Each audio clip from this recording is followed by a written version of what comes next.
આ જે બનાવ છે એમાં રિંકલબેન મહેશભાઈ ગોંડલિયા નામના 16 વર્ષની દીકરીનું મોત થયું છે.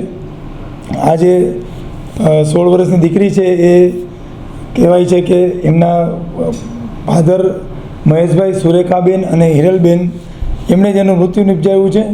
મૃત્યુ નિપજાવવાનું કારણ ખાસ એવું છે કે આ રિંકલબેન છે એ એના મોટા બેન જે હિરલબેન છે એમની સાસરામાં નણંદના નણદોયા સાથે એનું અફેર હતું, જેના કારણે નણંદ અને નણદોયાના છૂટાછેડા થઈ ગયા.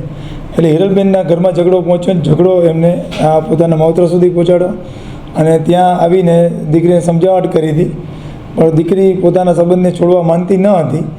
જેનાથી નારાજ થઈને એમના પોતાના જ પિતા મહેશભાઈ, એની પોતાની જ માતા સુરેખાબેન અને હિરલબેન એના બેન ત્રણેય ભેગા થઈ અને મોત નિપજાવ્યું. જેમાં એના પિતાએ એના પગ પકડી રાખ્યા, બેને એના હાથ પકડી રાખ્યા અને માતાએ ઓશિકાથી ટૂંપો દઈ અને નાક રૂંધીને મારી નાખવાની ટ્રાય કરી, પણ તરફડિયા વધારે મારવાના કારણે એ ઓશિકું ત્યાં સસ્ટેન ન થયું. એટલે એમણે ગળું ચીપી અને મારી નાખવાની ટ્રાય કરી, પણ ગળું ચીપ્યા બાદ પણ એ તરફડિયા મારતી હતી પણ મૃત્યુ નહોતું પામી.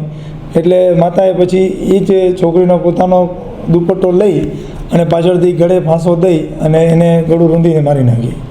એ લોકોએ આ બધું કર્યા પછી પોતાને એમ થયું કે આ હવે બહાર પડશે તો ખરાબ થશે, એટલે એમણે આજુબાજુના લોકોને ભેગા કર્યા પોતે રોવાનો અવાજ કરીને અને એવું કીધું કે અમારી દીકરી છે એ સૂતી હતી, હવે ઉઠી નથી, તો મને બધા મદદ કરો હોસ્પિટલ લઈ જવામાં, અને હાર્ટ એટેક આવ્યો એવું લાગે છે.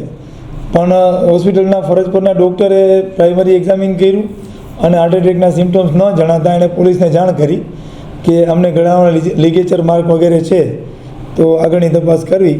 એટલે પોલીસે તરત સ્ટેશન ડાયરી એન્ટ્રી કરી અને પ્રાથમિક તપાસ કરી અને આ લોકોની આગળ પૂછપરછ કરી તો પિતા છે એ ભાંગી પડ્યા અને એણે આખી કેફિયત આપી પોતાની. અત્યારે છે આ કામે એના મુખ્ય આરોપી મહેશભાઈ રવિરામ છે એની ધરપકડ કરવામાં આવી છે અને આગળની તપાસ ચાલુ છે.